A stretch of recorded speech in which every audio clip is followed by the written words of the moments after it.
It wasn't supposed to be a big deal. A Wednesday evening in late October, the leaves tumbling down the quiet street like scraps of torn paper. The air crisp but not yet truly cold. Amelia's parents decided to treat themselves to dinner for their anniversary, leaving her home alone at night for the first time. Her mother, a chronic worrier, checked the door locks twice and made Amelia repeat the emergency numbers out loud until she was annoyed. Her father, trying to lighten the mood, teased her for being grown up, enough to run the house solo, but promised they'd be back before 10.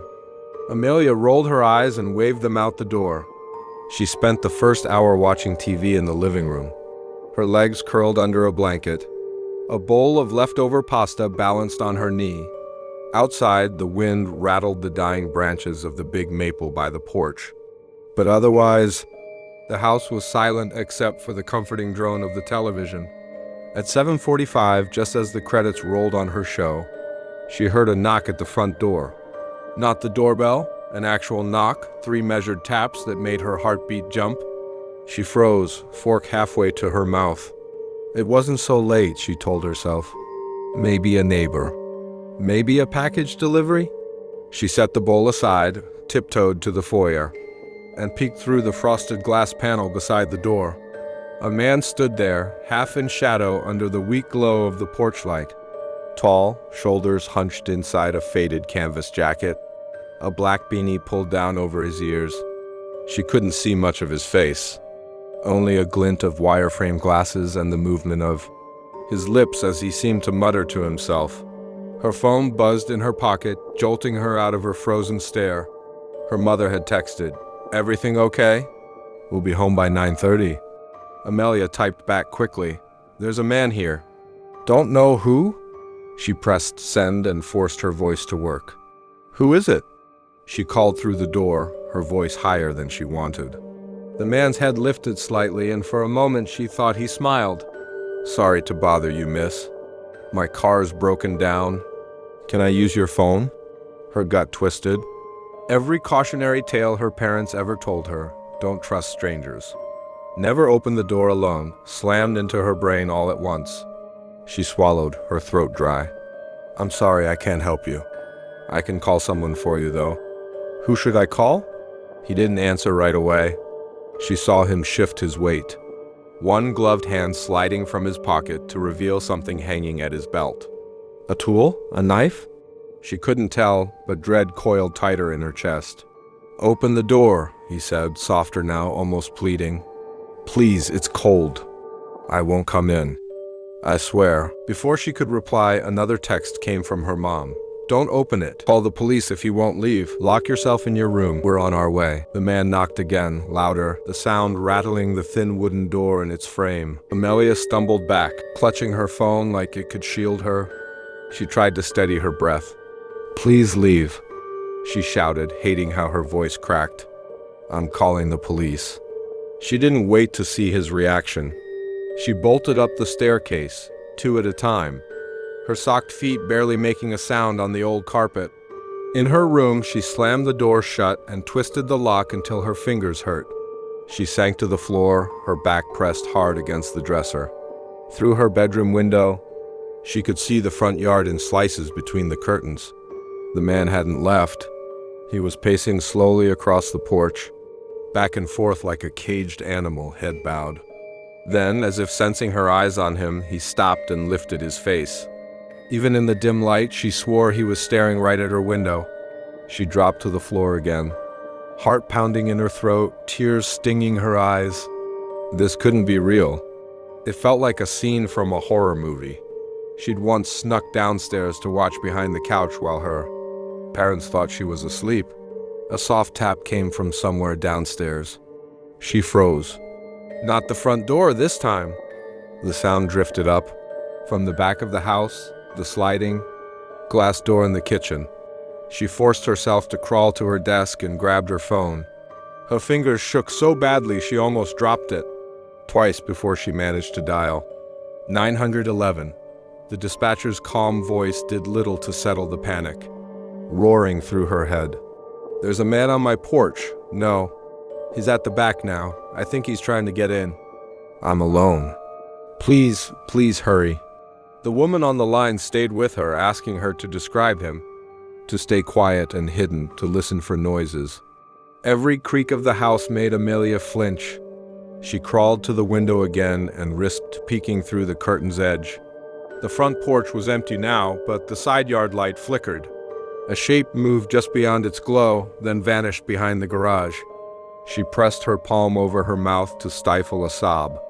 From downstairs came another sound, the soft but unmistakable rattle of the sliding glass door trying to slide open. Her mother's ringtone made her gasp. She answered with a whisper so faint it barely made sound. Her mother's voice on the other end was frantic but soothing. They were 10 minutes away. The police were almost there. Stay locked in the room. Don't make a sound. Minutes stretched like hours. Amelia clutched her phone to her chest and counted her own ragged breaths. Headlights washed over her window. Red and blue, strobes that flickered like salvation. She heard shouting outside, the deep bark of a man's command, the sudden chaos of feet thudding against the porch. Someone knocked on her bedroom door, this time a calm, firm knock that cut through her panic like a clean blade. Amelia, this is Officer Kent. It's okay, sweetheart. It's safe now. You can open the door? She stumbled to unlock it. A tall figure in uniform caught her just as her knees buckled. He guided her downstairs, his voice a steady anchor in the storm still rattling inside her skull. Outside, through the open front door, she saw 2 other officers leading the man away in cuffs, his head bent low. He looked up once as they pushed him into the cruiser, his lips curling in a cracked smile that she knew would haunt her sleep for nights to come. Officer Kent gave her shoulder a reassuring squeeze. You did everything right, Amelia. He can't hurt you now. But deep in her bones, she felt the truth she couldn't say out loud. Some people never really leave. Sometimes they just wait for you to forget to lock the door. A year passed before Amelia could fall asleep without checking the locks twice and leaving a light on in every room. Her parents never left her alone again, at least not overnight. She hated how that made her feel both safer and somehow smaller, like the night had stolen a piece of her bravery that she might never get back. By the time she turned 16, her family had moved across the state to a town tucked closer to the forests and mountains. A new house, bigger and older than the last one, with windows that groaned in the wind and floors that creaked like a warning. Whenever someone stepped wrong, her father called it charm. Amelia thought it felt like the house remembered things, secrets it didn't want to share. One Friday evening, Amelia's parents decided to spend the weekend at a bed and breakfast in the next town over, insisting she was old enough to handle a night alone. She didn't argue, even though her stomach knotted at the idea. She reminded herself she wasn't 12 anymore. She wasn't helpless. And anyway, her best friend Riley was only a few blocks away if she needed company. By 9 o'clock, the house had settled into its familiar hush. Amelia sat cross-legged on her bedroom floor with a half-eaten pizza. Beside her and her laptop propped open, the blue screen flickering off her face. She told herself she'd study, but instead she got lost in a rabbit hole of ghost stories and horror. Threads until her eyelids drooped and her head dipped forward, jolting her awake each time. Somewhere in the middle of a post about unsolved disappearances in forest towns, her phone vibrated across the floorboards. A text from Riley, "Want me to come over?" "My mom doesn't care." Amelia thumbed back a quick lie. "I'm good. Just gonna sleep early." She didn't want to admit how much she wanted to say yes. The wind outside rattled the old windows. Branches scraped the siding with a dry, whispering sound. She plugged in her earbuds and turned up the volume until the rustling blended with the music, trying to drown the prickle at the base of her neck. It was close to midnight when she heard it. A muffled thud from downstairs, so faint she almost blamed the music. She paused the song. Silence pressed in so heavy her ears rang with it. She waited, every muscle tensed. Nothing, then a creak. Not the groan of the old house settling. but the deliberate weight of a footstep on the wooden floor below her. She snapped her laptop shut and strained to listen. Another step, closer this time. She sucked in a shaky breath, pressed her phone tight against her chest, and tiptoed to her bedroom door. Her hand hovered over the knob, shaking so badly she nearly dropped the phone. "Don't open it," a voice whispered in her mind. The echo of her mother's instructions from years ago. "Call for help first." She tapped Riley's contact and typed, "Is this you? Are you in my house?" 3 dots pulsed for a moment before Riley's reply popped up. "What?" "I'm at home in bed." "What are you talking about?" Amelia's stomach flipped. She pressed her ear to the door. She could hear the faint rasp of breathing somewhere on the stairs, the slow, steady drag of air in and out of lungs that weren't hers. She turned the lock on her door and backed away, eyes darting to the window. Her room was on the 2nd floor. She'd have to break her ankle if she jumped. Her phone buzzed again. "Want me to call the cops?" She typed back, "Yes, please." She could feel whoever was outside her door now.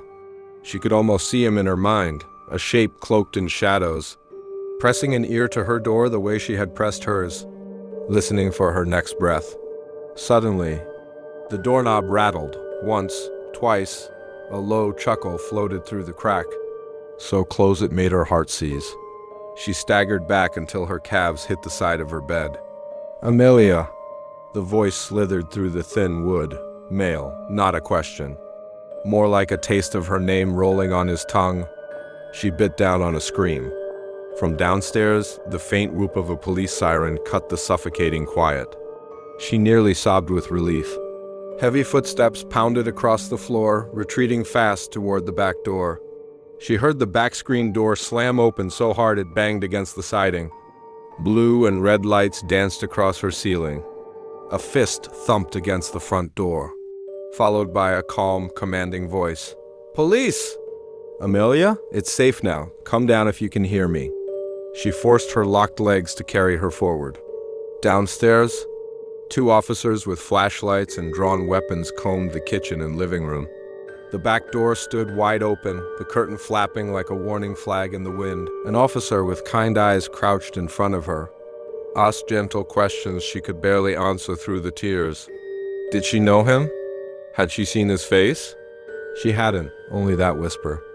Only that rotten laugh that kept replaying in her mind like a loop she couldn't shut off. They found footprints in the garden mud leading to the old shed at the edge of the yard. Inside the shed, a battered sleeping bag, empty beer cans, a filthy backpack stuffed with candy wrappers, and a single, stained Polaroid of a girl Amelia didn't recognize. He'd been living there, so close all along, watching, waiting. When her parents arrived, the fear on their faces hurt more than any nightmare. Her mother crushed her in an embrace so tight she could hardly breathe, whispering apologies she didn't deserve. Amelia didn't sleep for 2 days. Even when she closed her eyes, she could feel the warm hiss of his breath through her door, smell the stale sweat and the earth on his clothes. She knew, even when they changed the locks and bolted the windows, that some doors stay open in the dark corners of your mind, and once something crawls through, it never really leaves. The year Amelia graduated high school, she thought maybe she had outrun it.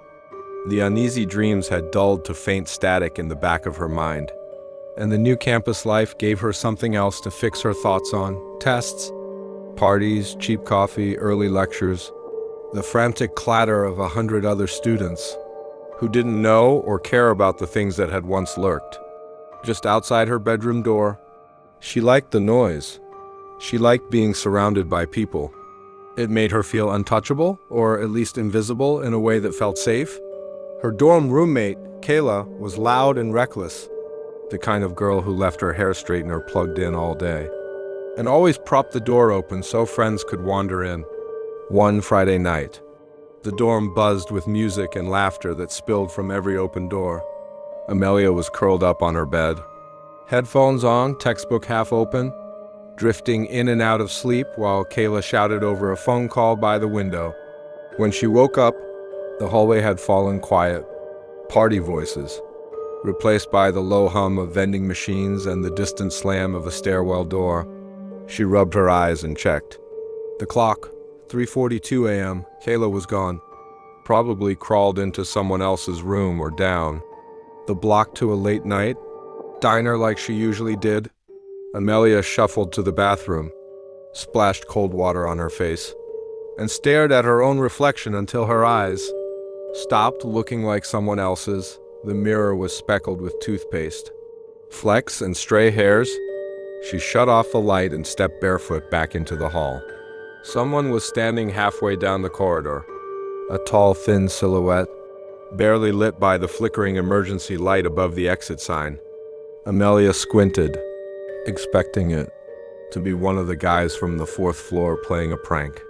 They always hid in corners to jump out at girls coming back from the showers. "Kayla?" She called softly, though she knew it wasn't her. The shape didn't move, didn't even twitch, just stood with its shoulders bunched forward, arms dangling unnaturally at its sides. Amelia felt her breath hitch. The faint buzz of the overhead light filled her ears, swallowing up every other sound except her pulse hammering behind her eyes. She forced a weak laugh. "Very funny. I'm not in the mood tonight, okay?" A step forward, slow, heavy enough. She heard the heel strike the tile floor and scrape. She backed up until her shoulders pressed the door of her room.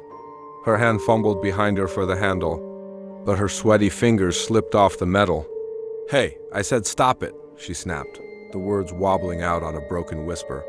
The figure stopped. She could see now that the person, if it was a person, was barefoot, pale feet on the filthy tile. Something dark splattered along the inside of one leg. A distant door opened. Laughter spilled out, and in that heartbeat of distraction, the figure pivoted fast and bolted down the hallway, limbs jerking, feet slapping weightily against the floor. Amelia choked on a scream and scrambled into her room, slamming the door, locking the deadbolt twice for good measure. Her hands shook so violently she could barely tap out Kayla's number. It rang twice before Kayla's slurred voice answered, music still booming behind her. "What? You good?" There's someone in the hall. I think they were watching our door." "Where are you?" "Come back now, please." Kayla laughed, drunk and oblivious. "Girl, chill. I'm at Tanner's, you paranoid again?" "Go to sleep, I'll be back before dawn." She hung up before Amelia could answer.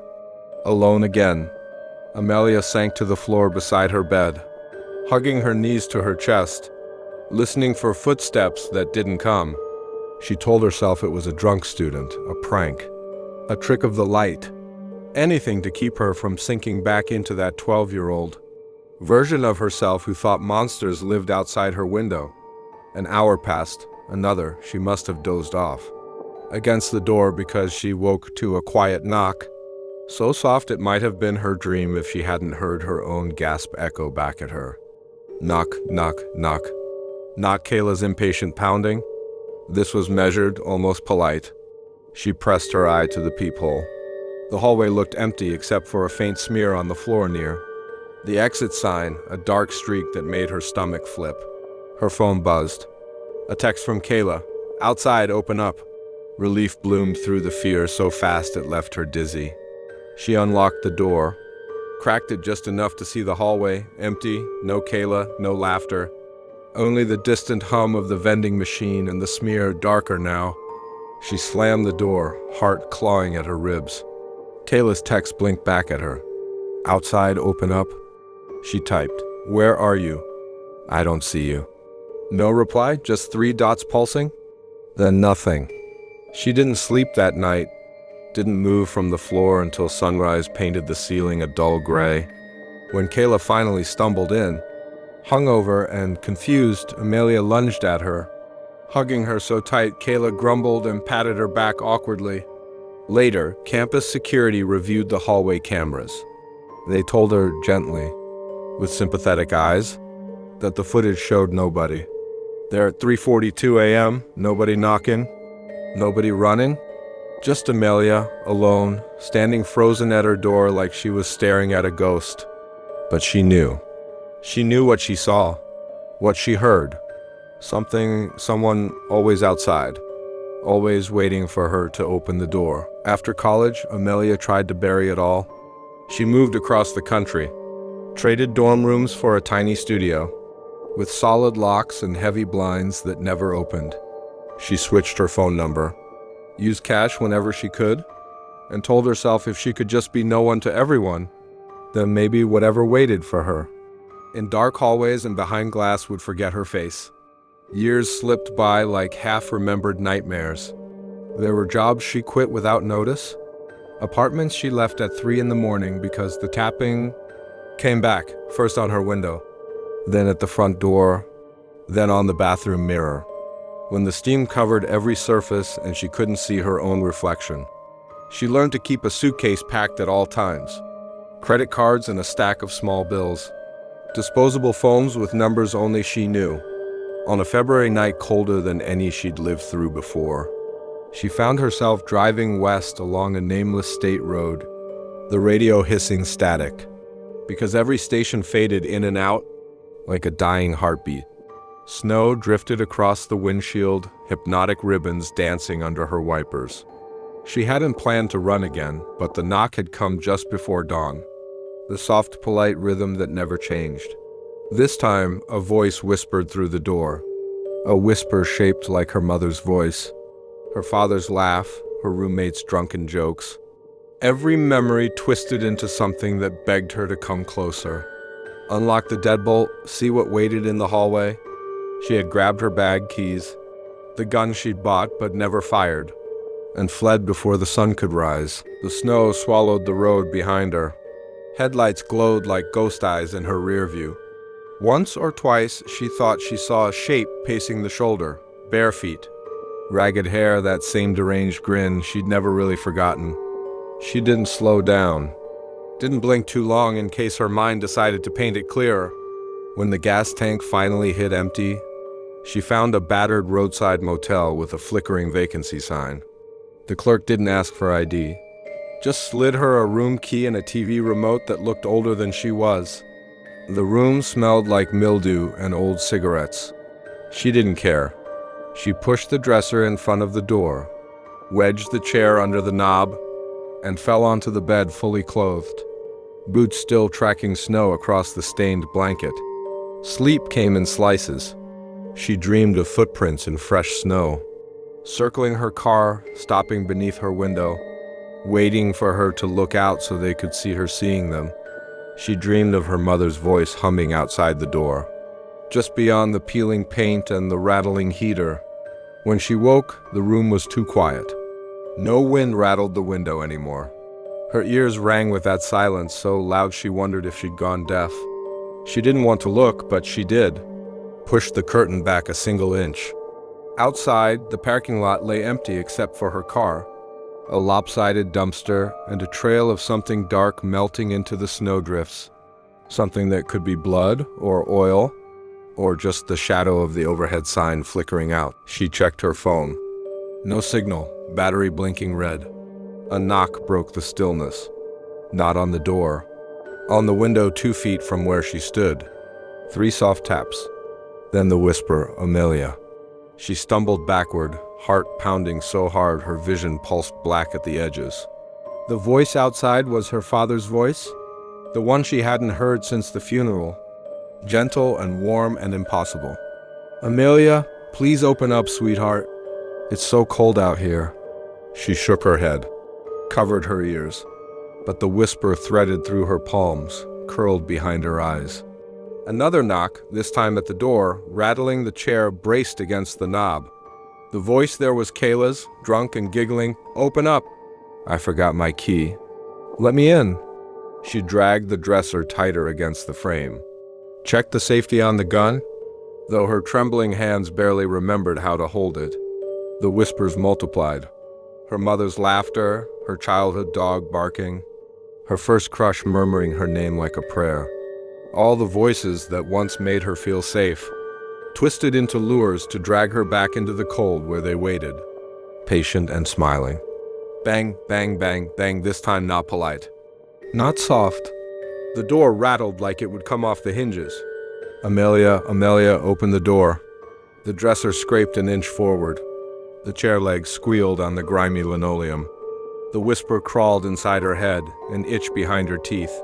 She pressed her back to the wall farthest from the door. Gun leveled, breath coming in shallow, burning gasps. She tried to remember prayers she hadn't spoken since she was a child, words half mumbled under her breath. The knob twisted, the deadbolt rattled, the gap around the door flickered with shadows that shouldn't be there. She screamed until her throat tore raw, but no one came. No other guests, no manager, no help. Just the pounding that shook the thin walls and the whisper that promised it would all be okay if she just opened the door. A final crash. Wood splintered. The dresser skidded back, the chair toppled.